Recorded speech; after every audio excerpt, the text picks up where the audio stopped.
हाय मंडळी बघा आम्ही आज शेतात केळींना केळी लावल्यात. छोट्या छोट्या आहेत 2000 केळीचं रोप लावलंय. त्याला पाणी नव्हतं त्यामुळे तुषार चालू केलंय. बघा तुषारचं पाणी कसं फिरतंय इथं भरपूर चालतंय. जागा बिजली झाली त्या साईडला लावतील. सोयाबीन पण आहे त्याच्यात सोयाबीनचं पाणी होतं. तुषारचं पाणी किती उंचावर लांबपर्यंत जातं. बघा केळीला मस्त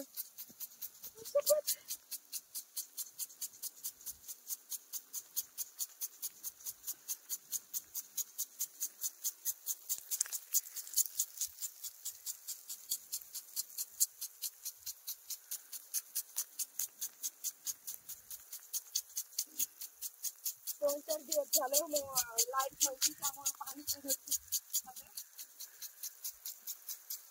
सकाळपासून चालू केलेले तुषार.